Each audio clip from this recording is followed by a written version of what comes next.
coffee gig. I'm just going to excuse myself. My recorder's on. Yeah, I should be okay, but if it gets out of control.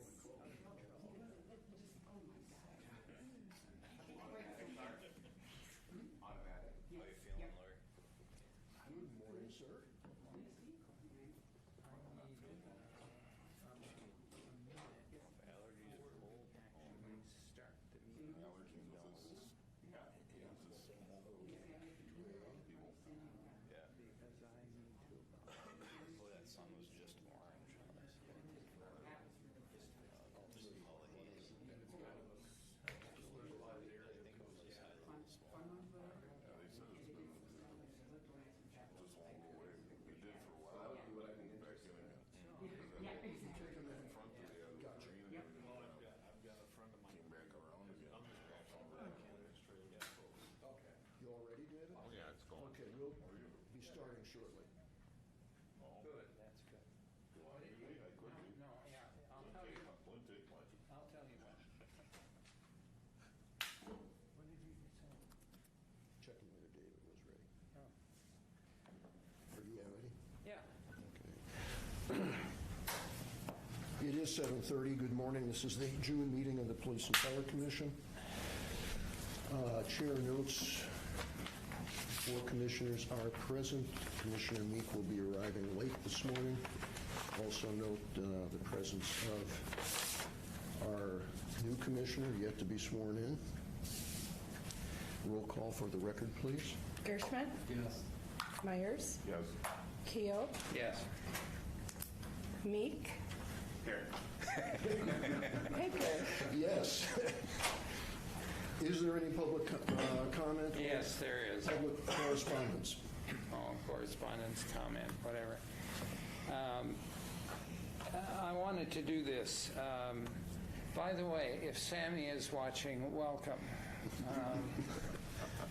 Thinking about our last meeting. At the last meeting, I did something I afterwards regretted. I sort of lost my cool about an issue about which I was misinformed. I was mistaken. I hadn't remembered or kept up with what had gone on at the previous meetings. And I came down on Chief Fletty and his many minions. And I should not have done that. And after time passed and I reflected some, I realized I had made a mistake, and I apologize for it. And that's all I've got. Thank you, Andy. We all do that. Yeah, well, No worries. I figure if you do it in public, you should apologize in public. Thank you. Yeah. Item number 4, election of officers if the new commissioner is approved and new commissioner is yet to be sworn. So we will move election of officers to a future meeting. Approval of minutes of the May 11th regular meeting. Are there any additions or corrections? Move approval. We have a motion by Andy, a second by Steve. All in favor? Aye. Minutes are approved. We have approval of minutes of the June 6th special meeting. Are there any additions or corrections? Motion by Steve for approval. Second by Randy. All in favor? Aye. Aye. Fire service and law enforcement news updates. There are, my count was correct, there's a dozen items there. I want to mention only 2 this morning. This is on page 7D. Another ambulance struck on the interstate at a traffic crash scene. There was video of this from a squad car, and the gentleman entered the crash scene, estimated 80 miles an hour, hit the ambulance on the rear axles, and emergency personnel injured on the scene. I don't know how many of these I've listed for you in the previous months, but yet another one occurs. The second item, another citizen helps police. This occurred in southern New Jersey, and a police officer was attacked while attempting to remove a disruptive patron from a shopping mall. And a bystander saw the attack and immediately came to the officer's aid. And the thing to emphasize here is from the chief of police, and I quote this for the benefit of the people that are listening. Now, more than ever, we rely on the strength of the community and the strength of each other. We are thankful that a mall patron had the bravery to intervene and assist our officer. For that, I am forever grateful.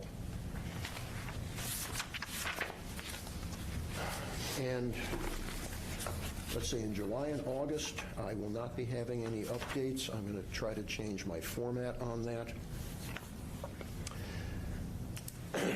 Moving now to approval of police department bills. We have a set dated on May 31. Are there any questions? I have just one question, Jody. Yep, go ahead. Not the error derby number. And so we're spending about $1,900 a year for contracted services in the sheets and all that. I mean, why don't we just buy a washer and dryer? We do. Actually, you'll see it, it might have been in previous months. We did buy a washer and dryer. It's connected downstairs. The service, it didn't take off as soon as we wanted to. There were some issues with the old building putting the washer and dryer in. Oh, okay. But we've got it in. Yeah, I think it's just a great idea. Yeah. You know, in the future, it's what we do. No, we don't allow them to use it. They'll break it. All right. Well, good. Any other questions about the police department bills for May 31? Move to approve. We have a motion to approve. We have a second by that. Roll call, please. Who seconded it? Sorry, me. Steve? Gershman, Yes. Myers, Yes. Keo, Yes. Meek, Yes. Pinker. Yes. We have bills dated June 14. Are there any questions about those?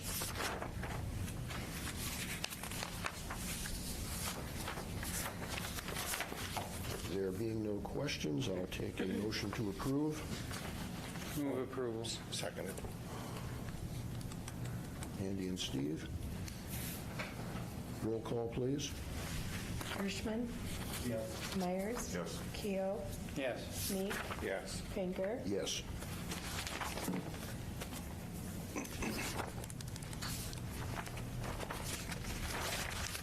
Next, we have fire department, excuse me, fire department bills dated May 31.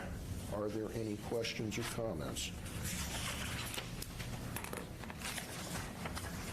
There being no questions or comments, I'll take a motion. Motion by Mike for approval, second by Steve. Roll call, please. Gershman, Yes. Myers, Yes. Keo, Yes. Meek, Yes. Pinker. Yes. We're now on item number 10, Police Department activities, training reports, and correspondence. Chief, it's all yours. Second set of bills for the fire Yep, department. yep. Seconds. Okay, we'll go back to that. We have a set of bills for June 14. Are there any questions or comments? Motion to approve from Randy, second by Steve. Roll call. Gershman, Yes. Myers, Yes. Keo, Yes. Meek, Yes. Pinker. Yes. Now, Chief, it's all yours. I knew we were getting to the police department too fast. There's no way. So there's quite a list of activities and that I'm actually proud of. It's nice once you see this in black and white, to see what you've done the last month. And this is a good snapshot, not everything, of course. A couple of things I want to point out. On the 3rd, we had an internship meeting with Brandon Lenz and Mid-State Tech.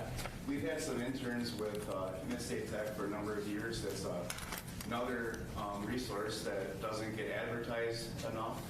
That's a good way that we can build a lot of relationships. One, we get to kind of try on potential applicant in the future and see how they correspond with our group of people.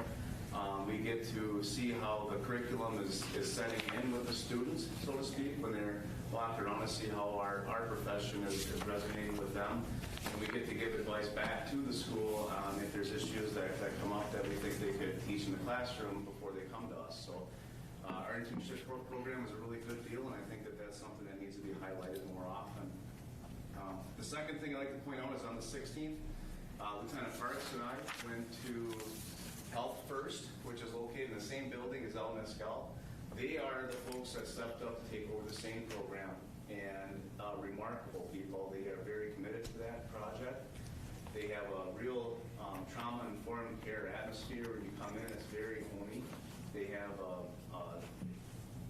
they really have the concept to not re-victimize the victim, and I thought that was awesome. And we got to spend some time with them, and they've got a good program going. I think that they're going to be available a lot more than we've ever had in the past. So they've got non-call service or non-call program set up that I think is really going to work. And so I'm really excited to see them take off, and I hope that they're very successful. Other than that, I didn't see much else that I wanted to highlight, but I'm open to answer any questions that you all may have. I just have one question. You guys do with an update on the school resource meeting? We had, the last school resource meeting was just to ensure that we were on the right path. We had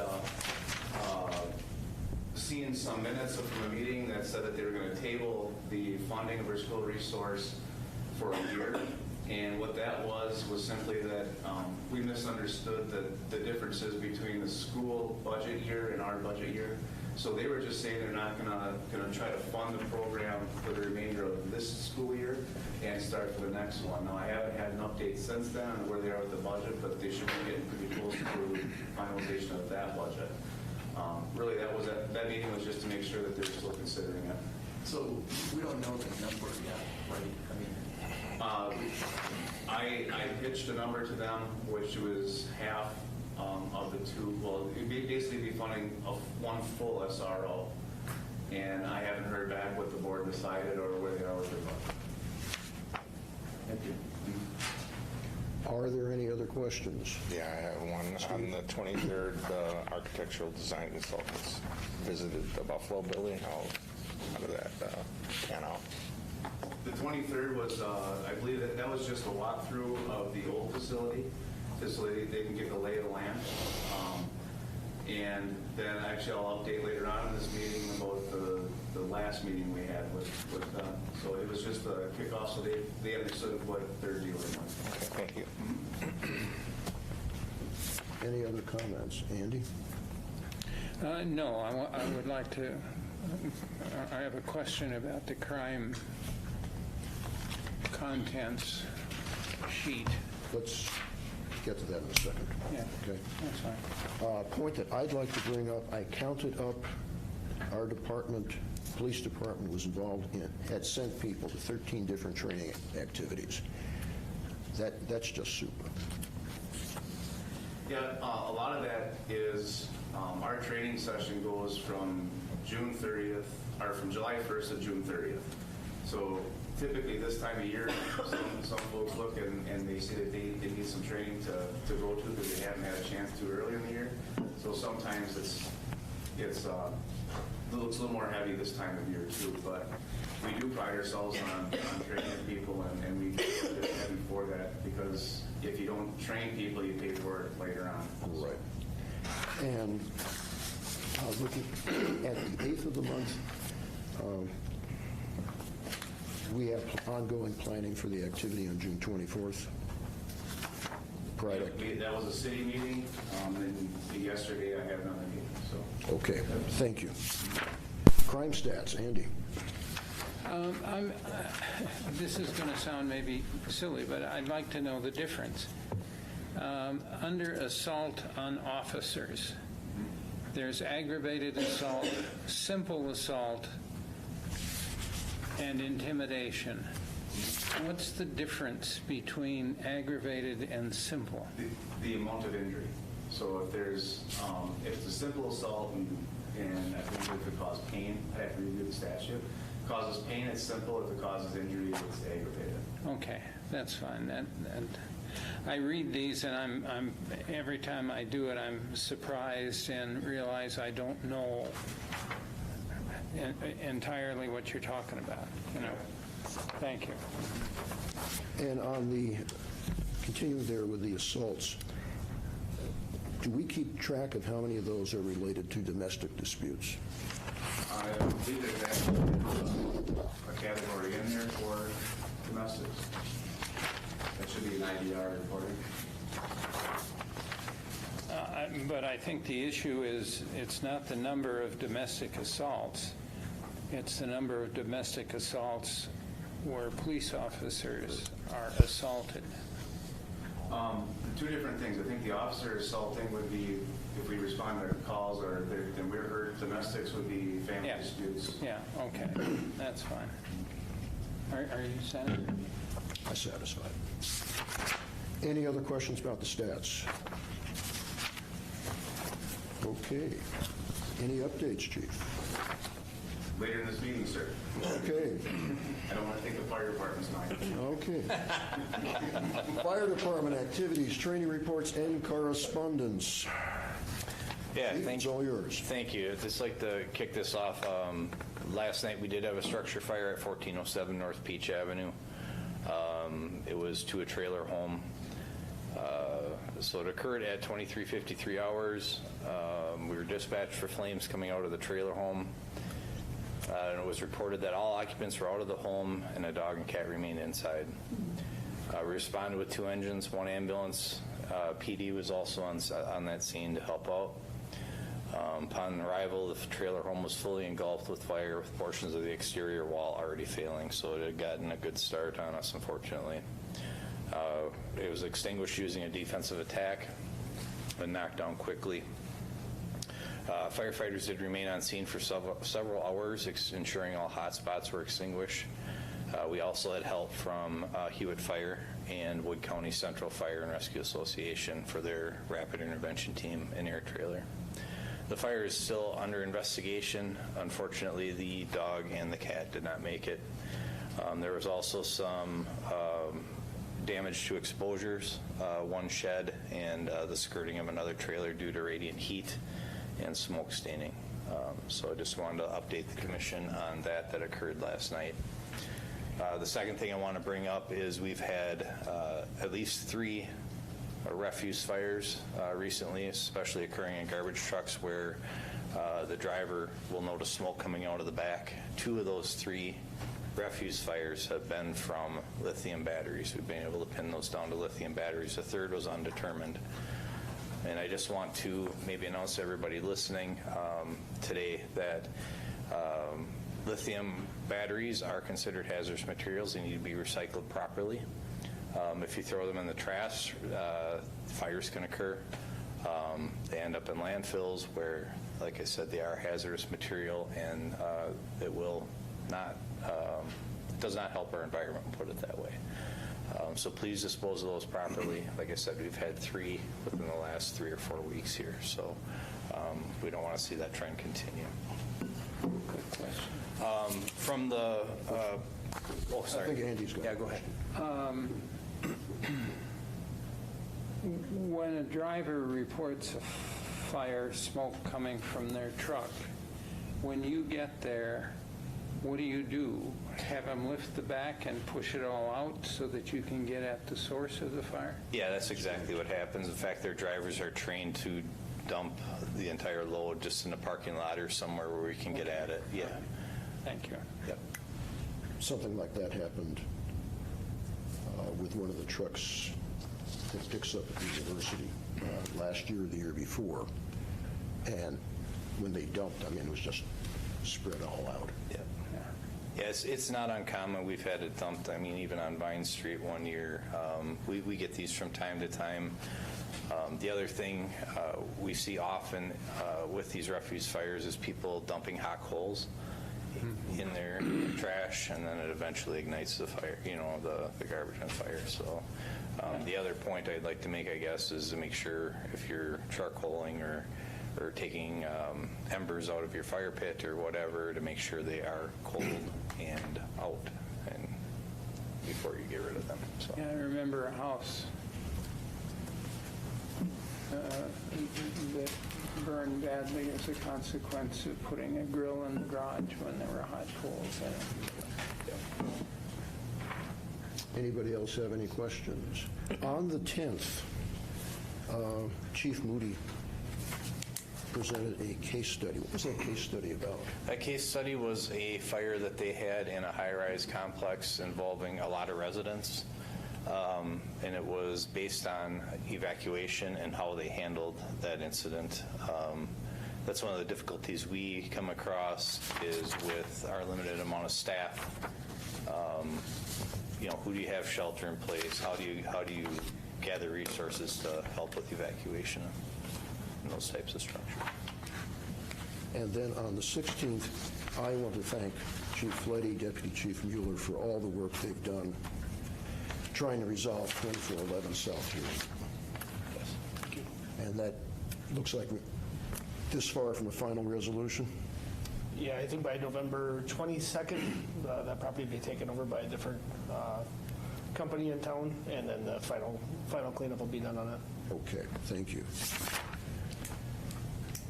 I just have one other thing I'd like to point out, if you wouldn't mind. You have a new set of statistics in your packet. So on page 12H, and this was brought up by Commissioner Gershman to start including these, and I think it's a great idea.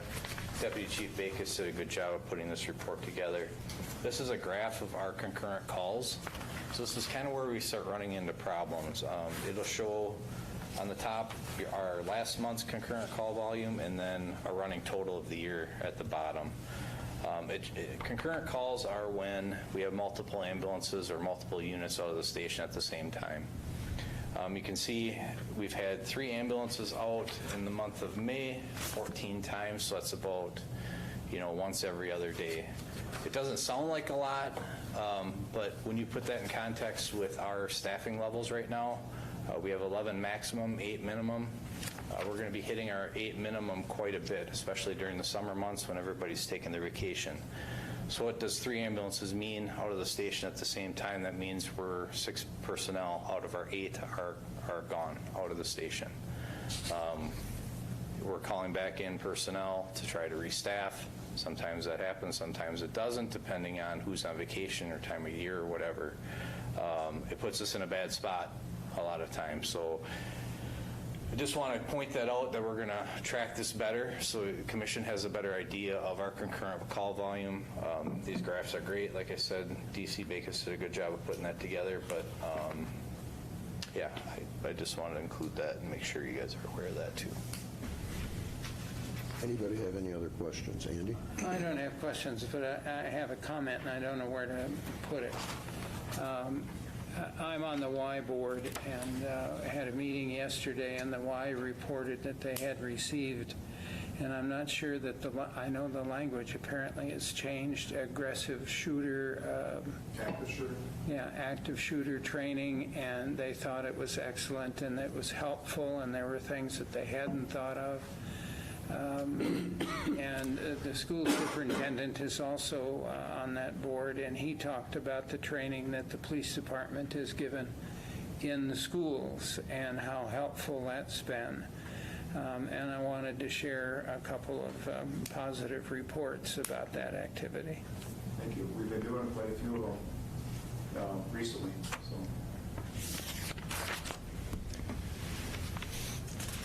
Okay, we're now to number 13, request to approve the first engineer.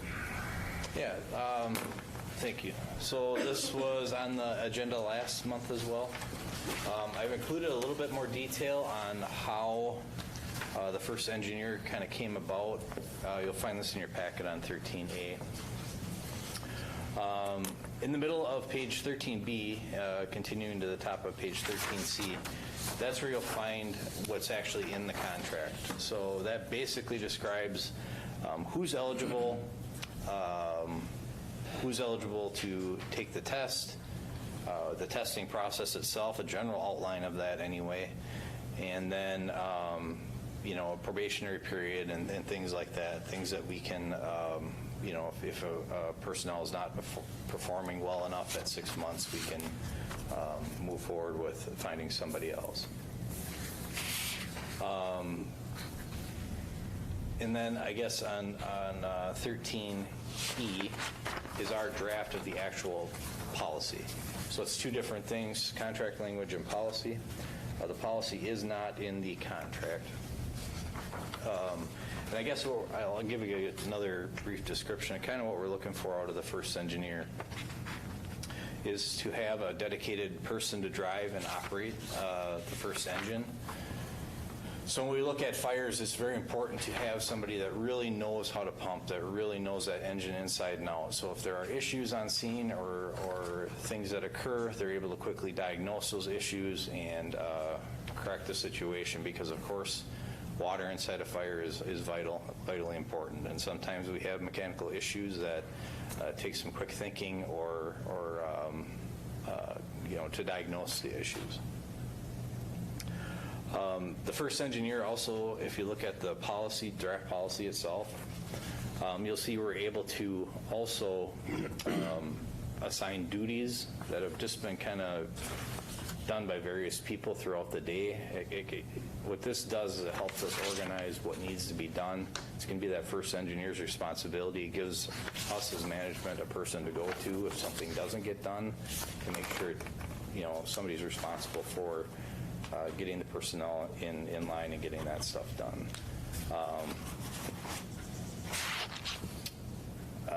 Then lastly, I guess I'd like to point out as well that not everybody on the department wants to be an officer. Not everybody wants to be a lieutenant or a deputy chief or the chief someday.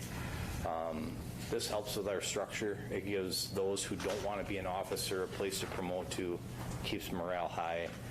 Gives them something to aspire to, and I think it's going to help with retention at our department as well. So I hope you've read over the policy. I'd be welcome for any comments or input into the policy, but what we're looking to do is get the policy approved so we can post for this position and test for it and get people assigned to it to help with their structure.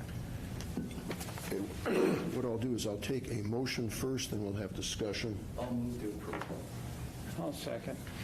Motion and second. Randy, Andy.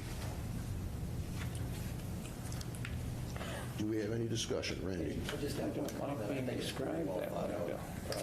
For three I don't like reasons. being One, described it that gives way. a degree of accountability Randy, to that position in terms of what they're actually doing. And because of the loss of experience that you've had the last 2-3 years in terms of people in the department. Randy, It's very, you speak up a oh, bit. yeah. And we've lost so much experience in terms of operating the pumps. And it does give another path forward for career development for those that don't want that additional management responsibility. So I think it's really well thought out. I think it's inherently very positive for both the department and the city. So I think you guys did a great job on it. So Okay. Thank you. Thank you. Thanks. I have a question. Yes. Just a matter of understanding. If you have a fire call, this person would drive the first piece of apparatus out. Correct. Okay. If you have a string of calls, that person's going to be out each time driving the lead apparatus, right? Correct. Yes. When you have an apparatus out following an ambulance, would this person be driving? Yes, they would be. If it's an ambulance assist, yes, they would Yeah, be driving okay. if it's first engine out. And how often would this person, in effect, be out driving a truck Yep. and in the field rather than here dealing with mechanical stuff and repairs and tuning and whatever? Sure, and it's obvious. I'll give you the very obvious answer. It depends on the day. So Yeah. when we have an engine following an ambulance, it's for a very severe call, such as somebody not breathing or something where they need extra manpower with the ambulance. So that doesn't occur as often as one would think. It happens throughout the day. And it's tough to pinpoint. I'll look at Steve if he has any stats off the top of his head. Engine assists are in the packet. That would be the number you're looking for. That's right. Yeah, we do have a place in the packet for engine assist. It doesn't happen multiple times a day, but it does happen. So most of the time they're going to be able to be here on the floor as that floor boss. Yep. That was the only thing I could think of as I read through that, is how often are they going to be gone and unavailable to do the the oversight and their minor repairs and so on. Sure. I have one question and then a request. Sure. Question, this is on 13H. This is relative to the eye wash stations. Are our eye wash stations plumbed? Yes. They are, okay. And for anybody that's not aware, it's necessary to run water through those at least once a week. That's to prevent bacteria from accumulating within the piping system. I've seen some incidents when I was doing lab work where these systems have not been routinely tested, and somebody uses those and you can get splashed with rusty water. And if they're not tested, I've seen people with bacterial infections as well, and infections in the eye are never nice. The other one, this is a request, this is on page 13G. For anyone that would be looking at this that is not associated with the fire service, in item A, after call a code 10, in parentheses, would you please define that? Absolutely, yes. I meant to do that, and I forgot to get to it. A code 10 is cleaning of all apparatus. So we do that daily. It's generally for the rigs that have been out, especially during the winter when there's salt buildup and things like that. So that we will call what's called a code 10 over the PA system, and it's for everybody to come down and get together and wash the rig. Okay, we have a motion. We have a second. Roll call, please. Gershman? Yes. Myers? Yes. Keel? Yes. Meek? Yes. Pinker? Yes. Item number 14, request to renew the contract for the Wisconsin Hazardous Materials Response System for July 1, 2023 through June 30, 2025. Yeah, thank you. So every 2 years, our hazmat contract with the state expires. This is for our Type 3 team. We are a joint team with the Wood County with Wisconsin Rapids Fire Department. I did have the language in the contract reviewed by Attorney Wolfgram. He has reviewed it, and the contract language is pretty much the same as last time. So no changes. He didn't suggest anything. But what this is just our contract with the state of Wisconsin to provide a Type 3 team. DC Mueller just handed out a informational sheet, and did you save me one by chance? Yep, I did. I was just warming up. Thanks. I appreciate that. You're welcome. Trying to save a tree. Commissioner Panker asked me to describe some of the terminology in the contract itself. So that sheet in front of you and I can walk through this really quick if you'd like. One of the questions was, what does a level A response mean? So you can see the definition of a level A release. A level A release is, and I kind of summed it up at the bottom there, it's our level A protection is the highest level of protection we have.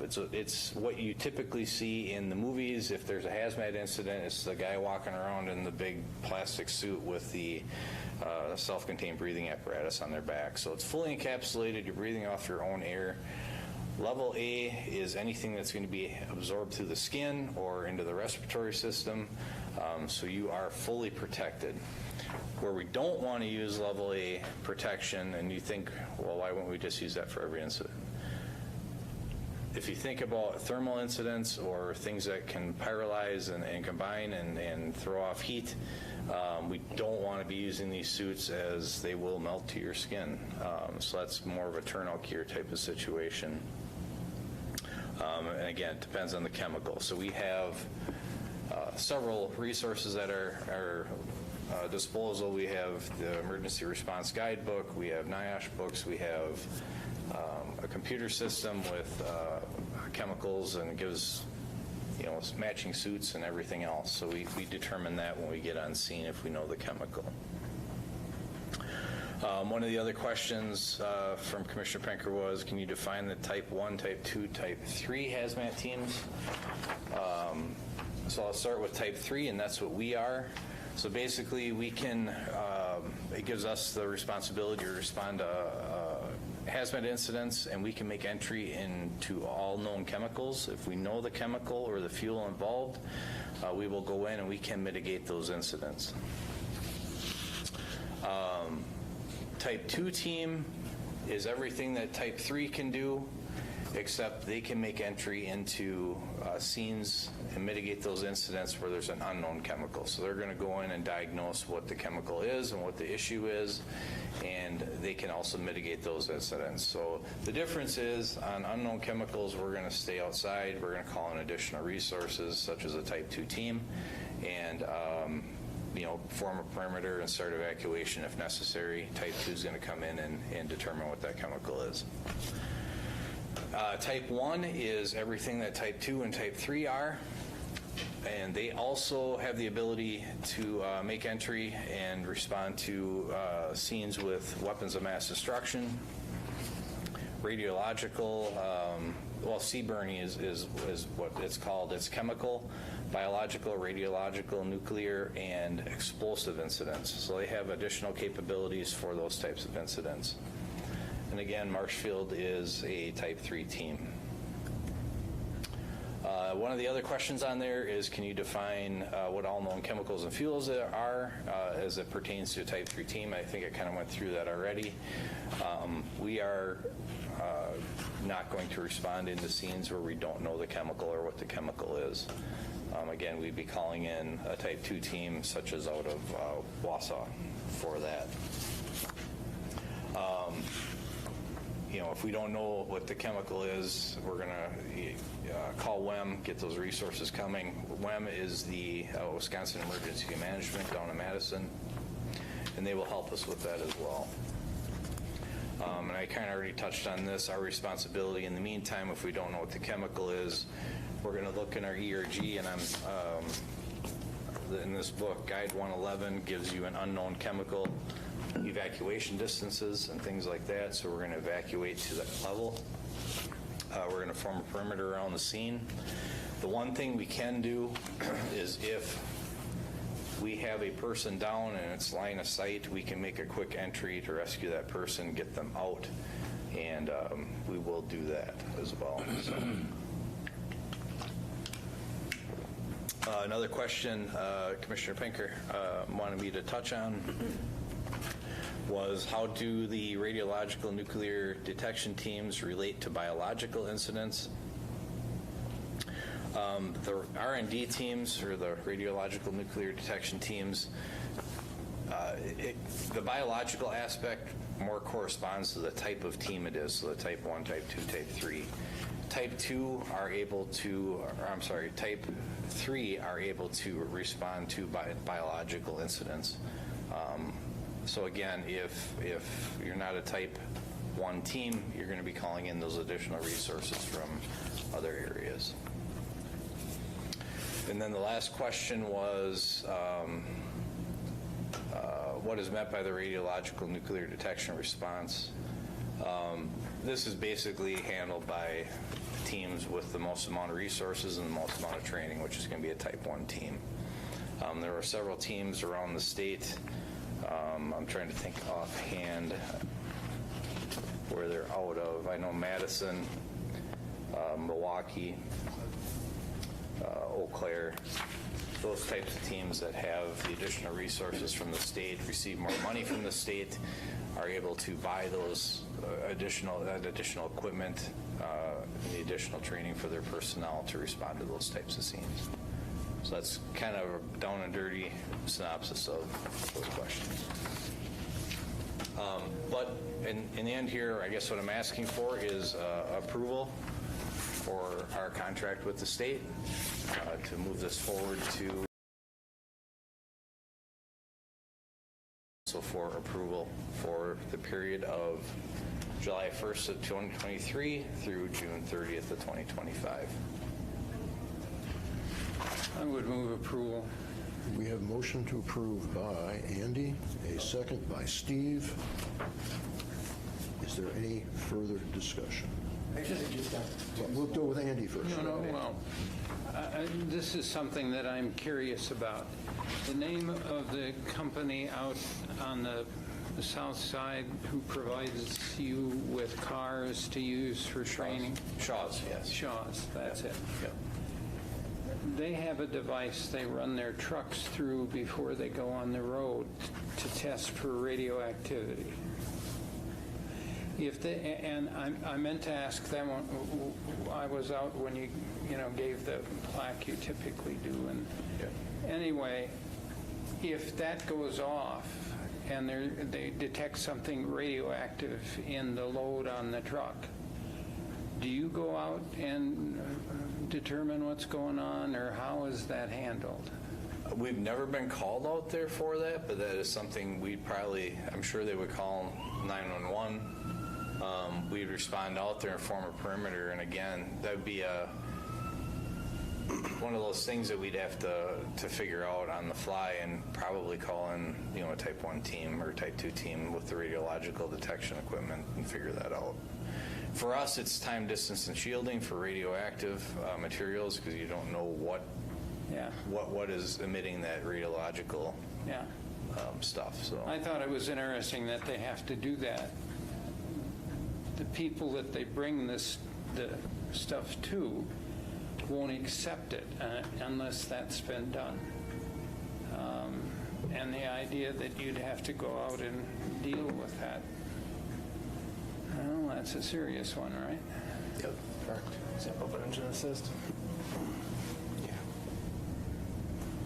Okay, that's. I was curious about that, and you've answered my question.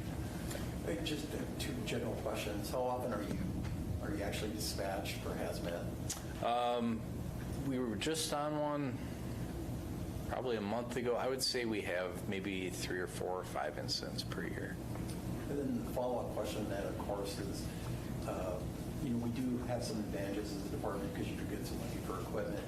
Does it generate any revenue? Is it a billable thing when you arrive on scene? It is billable. So as you can imagine, hazmat suits, like that level A suit, really expensive. So with hazmat, how that works is the spiller is responsible for reimbursing us for all equipment used and personnel time. So we are able to bill the spiller, and they're on the hook for that. So with the $16,000+ we get from the state for being a Type 3 team, we're able to do things like buy 4 gas meters, which can be used on the fire side as well. So it does help us in other means as well. And I think in terms of having your staff engaged with additional training, that's right. a pretty big deal. Yeah, it is. Thank you. That's Yes. it. Any other questions? I want to thank you for making this very clear, easier to understand than probably would have otherwise. So, Right. Yeah. Thank you. No worries. Thank you. There's only one picture here, so you didn't miss out. I probably wouldn't understand it. And I just make a comment about how this has changed through the years. Back in the 80s, volunteer fire departments were equipped with radiological monitoring equipment. Your hazardous materials response, way back, oil zorb. And beyond that, some departments used very unique methods. There was an incident in Clark County in the 1980s with a leaking tank that had an acidic material, and somebody, I think this was from Thorpe or Owen Withy, had the idea of using some farm implements, and they're actually blowing agricultural lime onto the scene to neutralize the acid. That's not going to happen anymore. No, usually not. No. The other thing I want to point out is you take a look at the response map. We are lucky being in the middle of the state. We have Eau Claire and Chippewa Falls on one side. We have Wausau, Wapaka, and Appleton, Green Bay on the other. But as you then go north and to the northwest, these are areas that don't have a whole lot of coverage. Yeah, they're responding from long distances up there. Okay, we have a motion second. Roll call. Gershman? Yes. Myers? Yes. Keo? Yes. Meek? Yes. Hanker? Yes.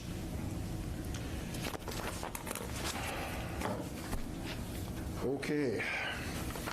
Number 15, request to allow the Engine 4 Spec Committee to ask for an apparatus manufacturer's assistance in writing the Engine 4 specs.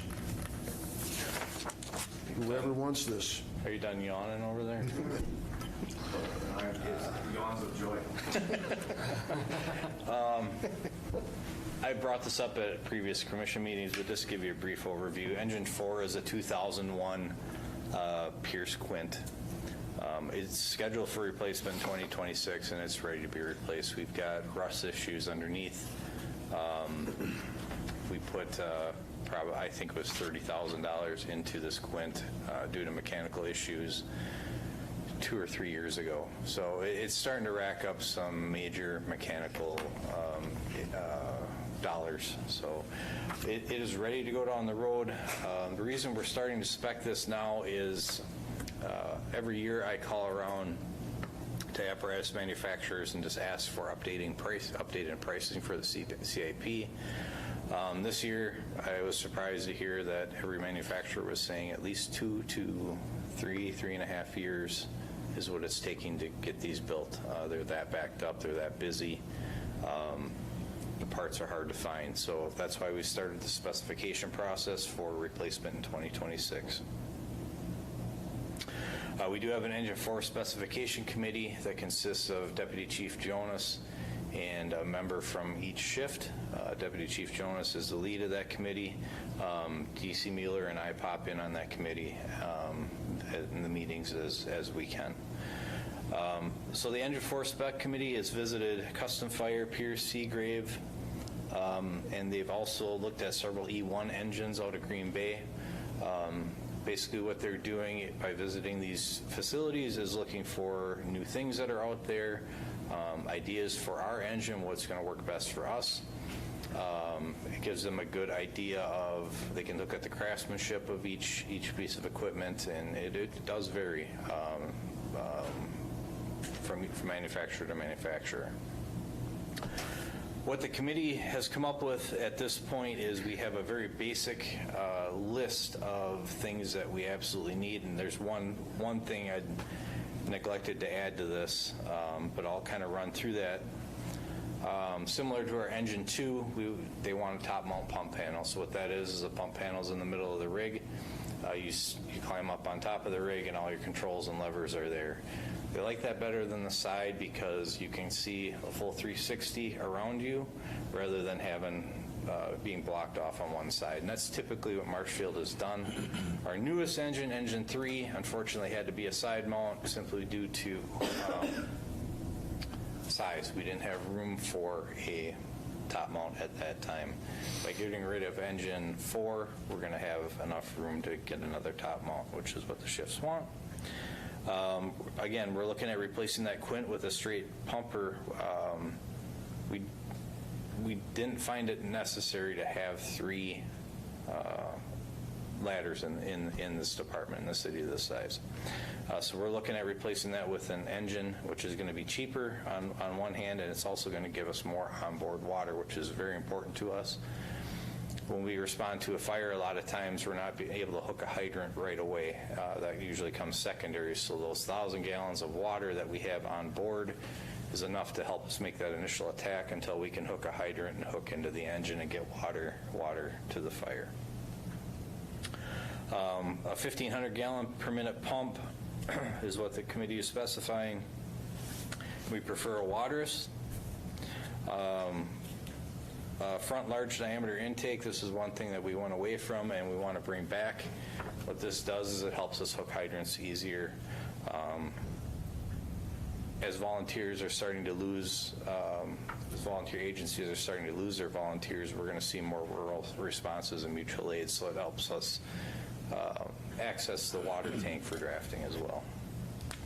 We're looking for a clean cab design. Cancer prevention is very important to us, so we want to keep clean cab design is things like there's no cloth in the interior, vinyl seats. You're trying to store your turnout gear outside of the rig, or it's not inside the cab, but outside in compartments. So there are several different designs that we're looking at for that. Coffin compartments up on top, that sounds horrible, but what they are is just simple compartments up on top, so it helps us with storage. Difficult to get at equipment up there, but what we do is we put equipment that's not used as often, such as our insulation removal equipment and things like that. It's things that aren't necessary immediately on a fire, and it helps us with organization of our equipment and our apparatus. Due to our response, we're only bringing 2 engines to a scene, so we don't have the advantage that larger cities have, where you're seeing multiple engines come in. We have to have everything on those 2 engines, and it makes it difficult. So cabinetry is very important to us. That's why we always go with a custom cab instead of a cookie cutter type of engine. Covered ladder storage in the rear. We're looking at getting water spout valves. This is one of the things the committee wanted, just due to ease of replacement, and this ties in with that first engineer. We're going to expect them to be doing minor valve replacements and things like that to save us some money in the long run. And then pre-plumbing with the Class A foam system. The one thing I didn't add in there, because it's very important to the specification committee, very important to me because it's for safety, is independent front suspension on our engine. Our new engine has this. It improves stopping distance dramatically. And then with that independent front suspension, if you have to brake hard, it doesn't pull to one side. It stops straight on, and it almost drives like a pickup truck. It's amazing what that front suspension does. So that's one of the things that was very important to the committee, and it's very important to me just due to safety. So after all these tours and meetings and everything, right now the committee is at the point where we're ready to start writing specs. With a department our size, and I'll pass these around. Copy, Mike. I pulled these specifications just randomly from random cities, not even in the state of Wisconsin. That's a specification for just a regular engine. There's nothing really special about them. Generally 130 to 160 pages of language to specify just a regular pumper. They've become so complex that it's going to be very difficult for us to write a solid specification on what we need for this city and to protect our citizens. Yes? Just to pick up, you're talking highly specified. Now, I've got one here from a county fire department in Georgia.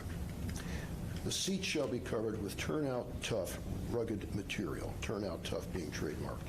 Turnout tough material is ripstop, weave, nylon, laminated with polyurethane, and is water repellent to 75 psi to protect seats from being saturated or contaminated by fluids. Chief talks about specification. That is a pretty good example. Here's another one here. Their cab tilt system, they specify the actual size of the pivots. I think we could probably find many more that are highly specified like that. Yeah, and I've read a few articles, and what the articles are telling us is that that language in the specification needs to be clear, very clear to the manufacturer. Otherwise, it creates two problems. If you're not clear and you just say, I've got this list of things that I listed off and just put that out there, you're going to get all kinds of different things back. You may get a lot of bids back, but they may not be what you want or what you need for your city, because it's going to be just a vast array. You're not going to have an apples-to-apples comparison. The article I included in your packet, states in there that, you're going to get bids back. You're going to think, because we know how to put out fires. We know what we want on an engine, but these are so highly specified and technical and language that, engineers understand that we don't necessarily understand that.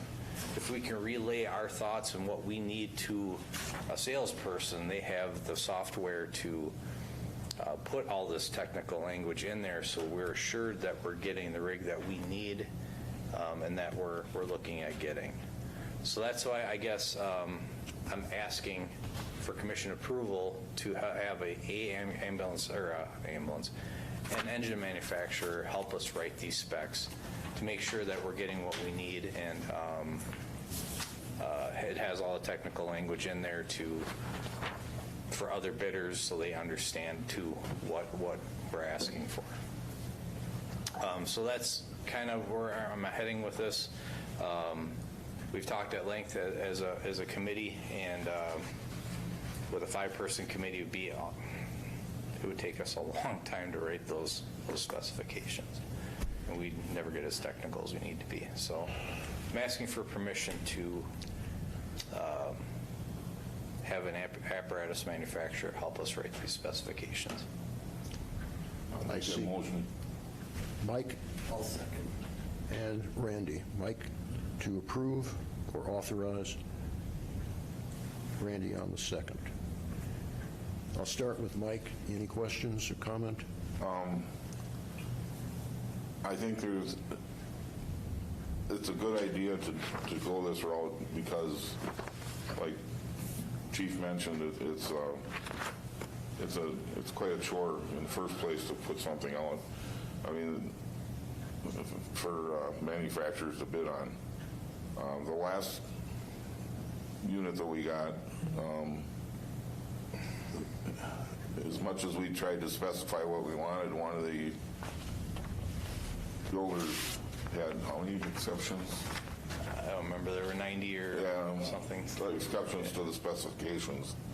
But, that's a nightmare in itself. But if you can specify exactly what you need, maybe there's a recommendation they might make, an exception to what your specifications are, but it's certainly not something that the department can do on their own, and it's not taking anything away from the department. They're on top of everything, but the only thing that comes up when you discuss something like this is it puts one of the manufacturers maybe in an advantage, but it can't be done any other way. I mean, there's no way that we can put out specs for a unit and do it correctly without some help from somebody. So if you have a list of things that you want in this department and from your committee, and they can help you walk through that, it's all the better for the process. So, yeah, thank you. One of the things I forgot to mention, and Commissioner Myers brought it to my attention, is that if we're granted permission to do this, we're going to ask that proprietary language to that manufacturer be removed. You'll see in these specs, there's things like Bilstein shocks or that any manufacturer can get, but if there's something specific to that manufacturer that only that manufacturer can make, we're going to ask them to remove that. Also in the bid, what we want to do is list out exceptions. So if the manufacturer helping us out has, I don't know, I can't even give you an example right now. Something with the drivetrain that's somewhat unique or that they think is better, that another bidder can write an exception to that and just provide language, their language, and say how that's equivalent or better than, you know, the original spec. So those are two things that we're going to do for sure if we're given permission to do this. I've got one question and then a comment. The committee seems to prefer water as pumps. What's behind that? Why don't they like Darley pumps? Well, we just had an issue with our Darley pump on engine 2. It seems to pump fine, but in our past and through maintenance, at least when I was in Deputy Chief Mueller's role, and Deputy Chief Mueller can probably speak to this too, they've just been rock solid. We haven't had issues with them. So that's where we're kind of headed with it. And then, as a comment, I'll agree with Mike. Having read a number of articles by Mike Wilbur, who's really big into apparatus architecture, you just can't buy in a piece of apparatus anymore. It has to be so highly specified that unless you have a highly technical staff, you just can't write good specs, and you need that assistance either from a consultant or by looking at non-proprietary specs that can be applied. I'd have one concern that I would voice. Pierce has been, you know, a popular brand for many years. And I've always had the concern that some departments might be, shall we say, Pierce-centric. But we do have many other brands out there that are good. Seagrave is manufactured in Wisconsin. And it's my understanding that Custom Apparatus is a dealer for Sutphen. They are, yes. They sell Sutphen. It would be, if you're in Wausau, it'd be well worth your while to stop in at Wausau Fire. They just purchased 3 Sutphen apparatus, 1 ladder truck and 2 engines. Andy? You know, my memory is not all that good, but I do remember the last time we went through this, there was considerable criticism. And I don't remember all of the sources, but there was criticism that the specs had been written by Pierce or whoever, and they had an advantage as a consequence. If you get an outfit like Pierce to help you write the specs, expect some of that kind of criticism. You know, no matter what safeguards you put, it's going to... Right, and we've heard this from apparatus manufacturers. They can take a spec and just within 10 to 15 seconds, they can tell you that's Pierce, that's Seagrave, that's whatever. Yeah. Just by the formatting. Yeah. And there are some manufacturers out there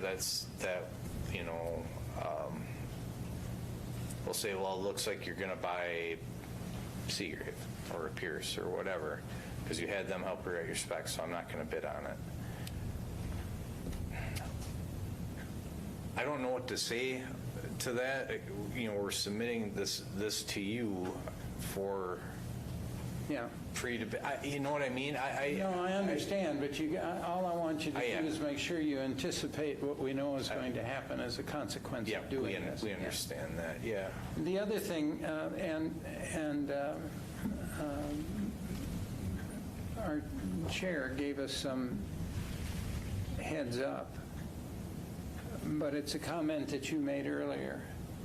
If I went over to Pierce and said, this is who we are, this is our size, have you got a piece of apparatus that would fit our needs? And they say, you bet we do. And they offer you a kind of standard truck. And you say, but we're a little different, and we need something other than just the standard. What would the difference in price be? So you're talking a lot about like demo trucks and things like that? I don't know what I'm Yeah. talking about, other than, if I buy something that's a standard model, I pay less than if I buy something that's specially featured, custom built. And in my head, for everything, there's a cost-benefit ratio. Right. Is the standard model cheap enough that you guys might have to suck it up and put up with something that isn't exactly what you like? That's the essence of my question. Right, and that happened years ago.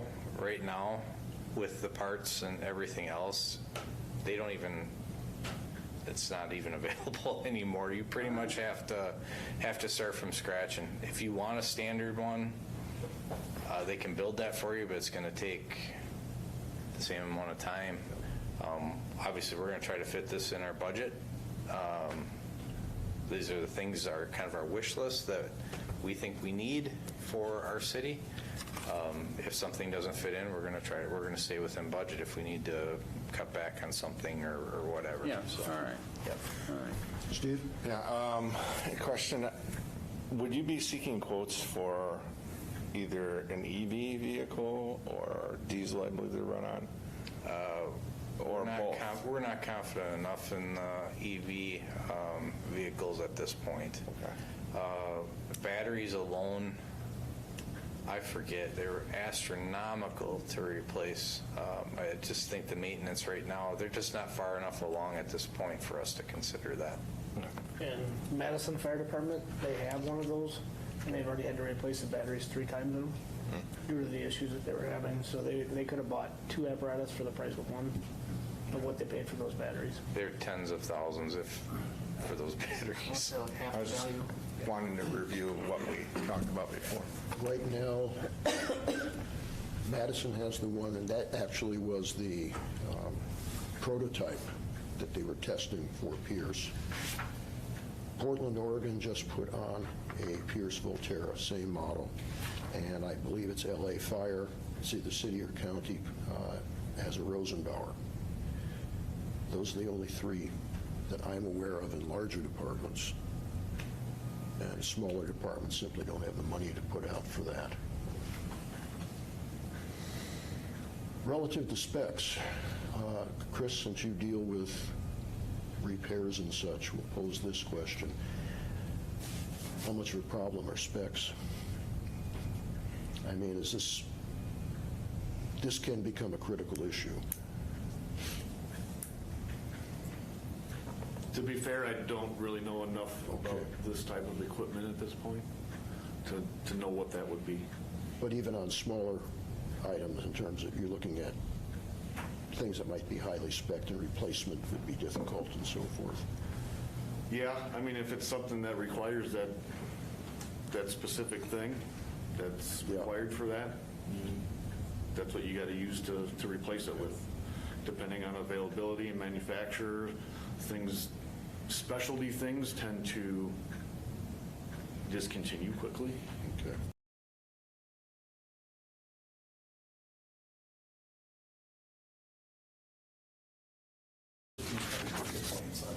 Right, yeah. Okay, they're large thing. Okay, being no further discussion, roll call. Gershman. Myers. Yes. Keel. Yes. Meek. Yes. Pinker. Yes. Thank you. Okay. At this point, does anybody need to take a recess? No, I've got to be at the clinic at 9:15. Moving on, number 16, No, you take me.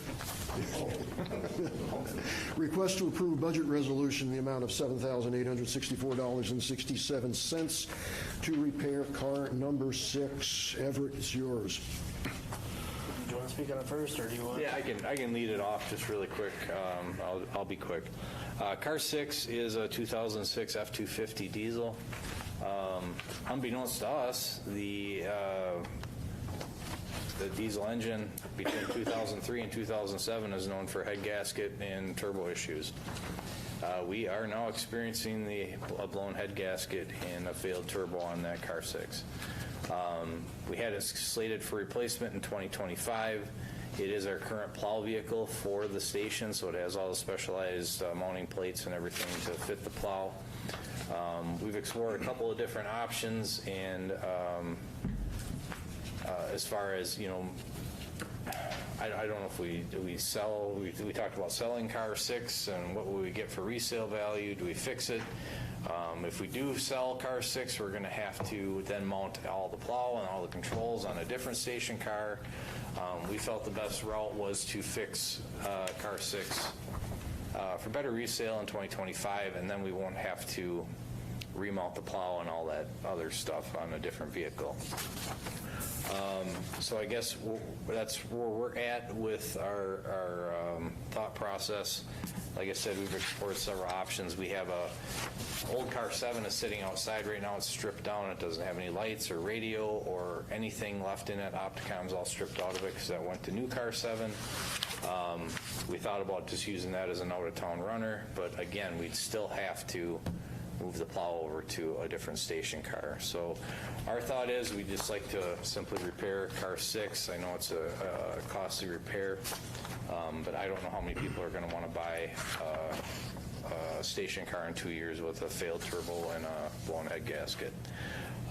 With that, I'll just add on to this that I've had a talk with the city administrator. He'd prefer not to do another budget resolution in front of finance budget personnel. There have been quite a few of those. He'd like to try to, or have us find the money out of this budget. DC Mueller and I have been looking through the budget. Specifically, DC Mueller has been poring over the budget a lot. Due to budget cuts last year, we're going to be cutting it extremely close if we're able to pull this out of our current budget. If we have another failure of some sort, it's going to have to go to budget resolution. So this is a kind of a new update to this memo, is that we are exploring options to try to find money out of the current year's budget to get this fixed instead of doing another budget resolution. I think we can make that happen, but I just want this commission to know that if we do this and we're able to pull this off, that if we have any other major failures down the road, such as hose blown or something like that, because we're pulling money from different other equipment, that we're going to have to do a budget resolution at that point. But I'm just asking for your approval to, I guess, make the repairs. And again, we're going to try to find the money out of our current year's budget. Everett, you got anything more to say? No, you summarized that pretty well. I know we had that, the reason I didn't really talk on this is the fact that we had the other thing come through with the city administrator asking us to find out what's in our budget.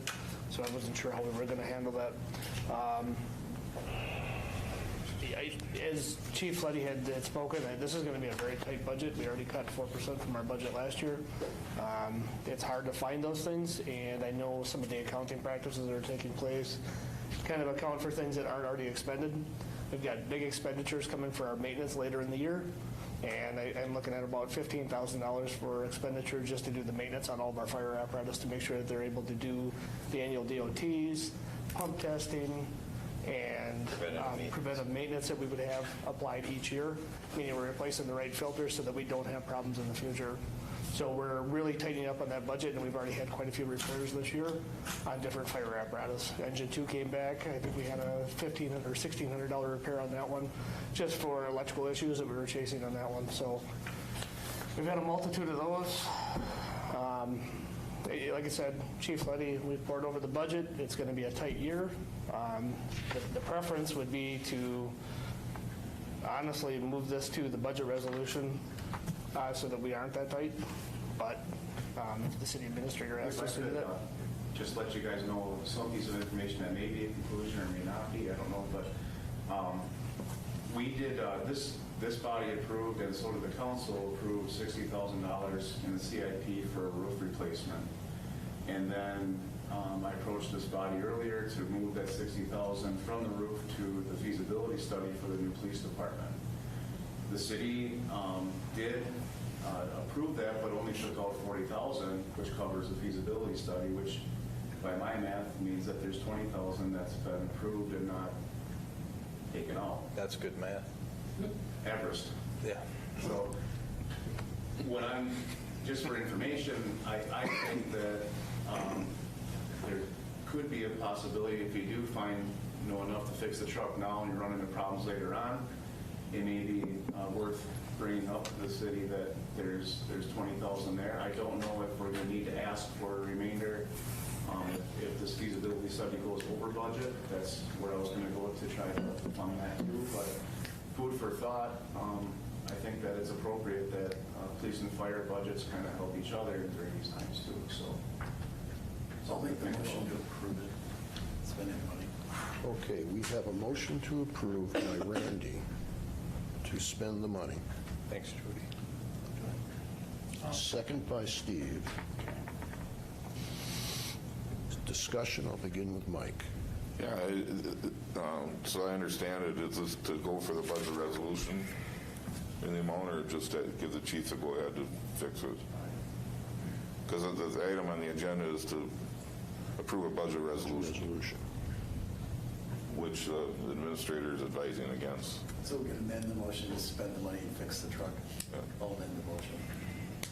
Okay, so you're amending the motion to Spend the money. spend the money. Some money to fix the truck. Okay.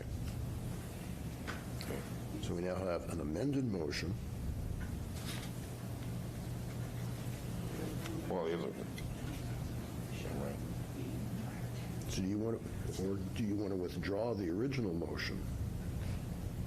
well, I was just, What do you think? I'm just questioning the point. Yeah, no, And if he made his original motion, Yeah, just I want to to, make a motion, let me just to withdraw clarify that, and let's just start a new motion and say we're going to. Okay. Commissioner withdraws the motion. And then his amended motion becomes the motion.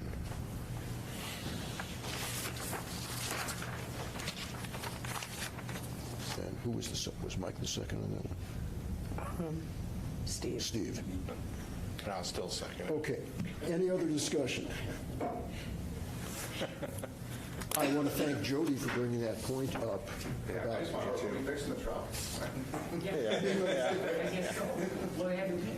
Because you remember going back a couple months ago, I had, in the updates, I had noted a department in Connecticut in which the police department's communications project came in way under budget, and they were able to transfer that money, that savings, to the fire department. No further, Andy. Two very quick things. One is $109,000 to replace that truck just floored me. Can't believe it's that high. But the other thing, and probably more significant, the Police and Fire Commission needs to be sensitive to the budget issues of the city. And there's no question about that. But that's not our first priority. That's not our first line of business. Our business is to make sure that the police and fire departments are equipped and manned so that they can do what they need to do in service to the citizens of the city.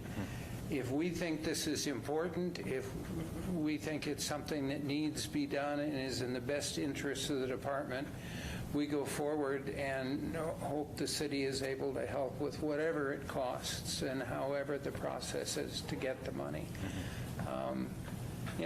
Obviously we've got to be sensitive to the city budget problems, but we shouldn't be making the city's decisions.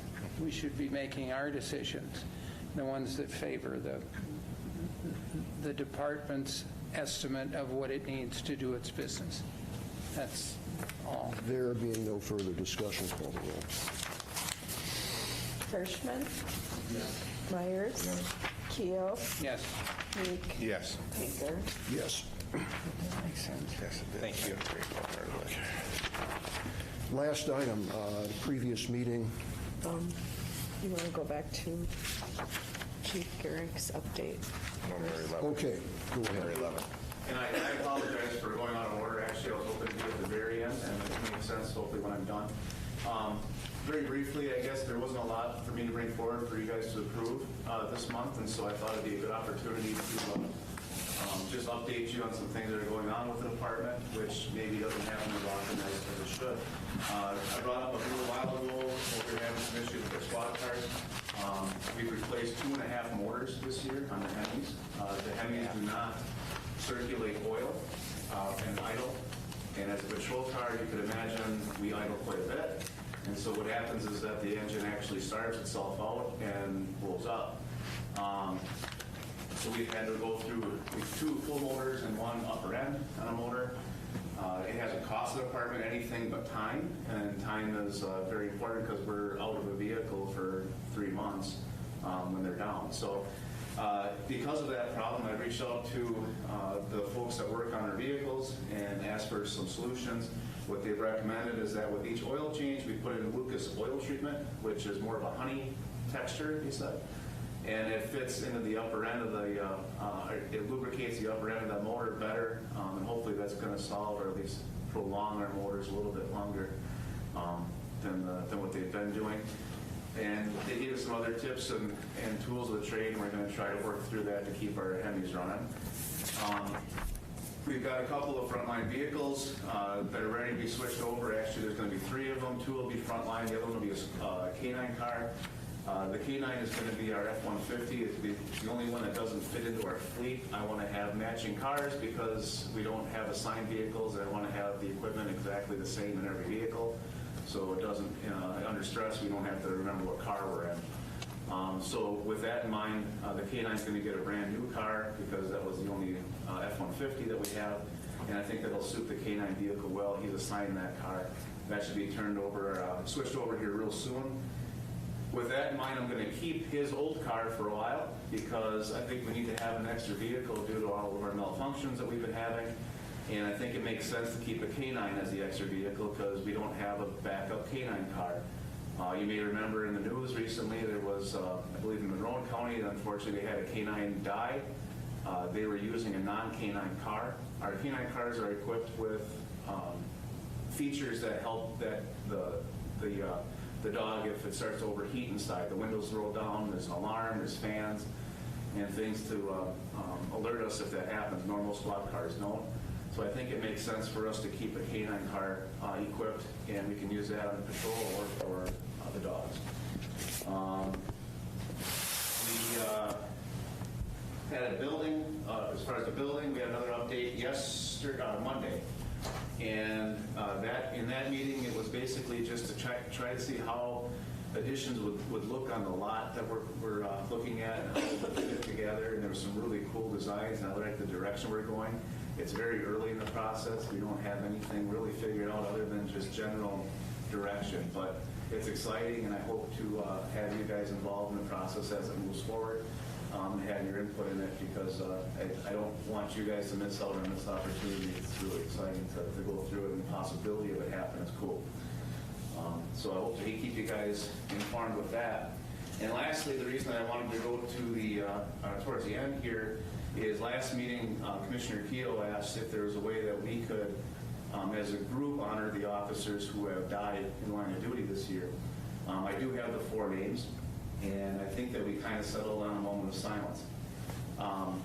If the commission approves, what I would like to do is maybe bring this up to Commissioner Pinker, and at the close of the meeting, we could have a moment of silence for the names.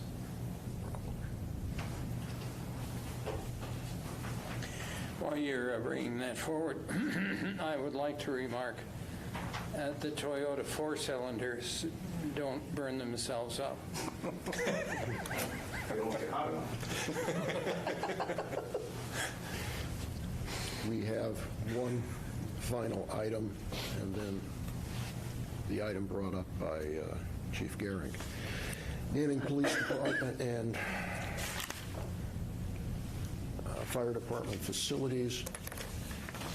This discussion only, no action to be taken. Following the last meeting, I contacted Tom Turchi, Director of Public Works. And I contacted Tom because the buildings are owned by the city of Marshfield. Also, that been fairly well demonstrated within the city that the erection of buildings is not our responsibility. This was, I think, fairly well established when the Baltus property was acquired for use as a police department garage. That went through the Plan Commission. I was on the Plan Commission at that time. It was made very clear that that was a city function, not a function of the commission. So there are just a number of things to point out.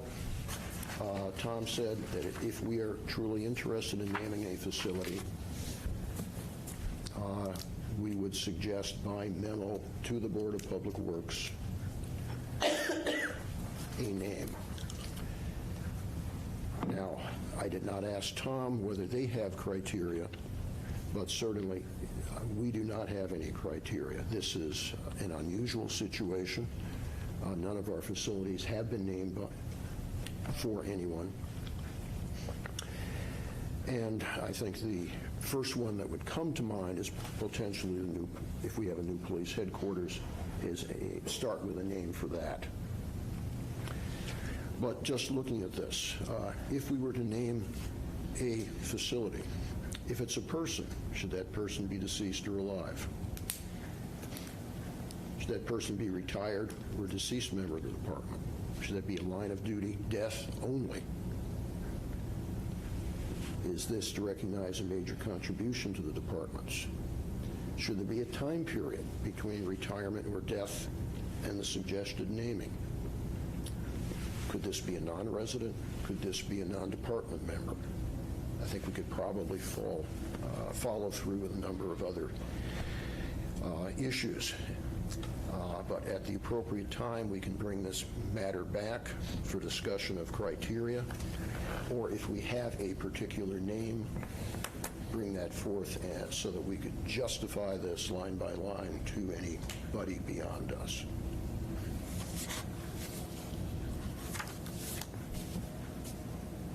There being nothing else,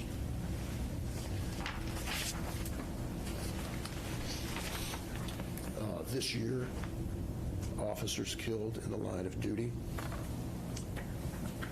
Deputy Katie Leising, Officer Emily Breidenbach, Officer Hunter Scheel, and Officer Peter Jervin. On behalf of these officers, a moment of silence, please.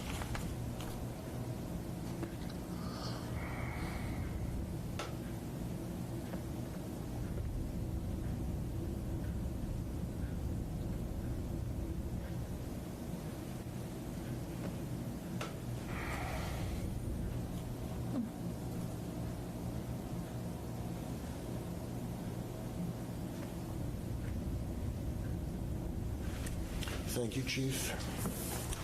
Any items for future meetings?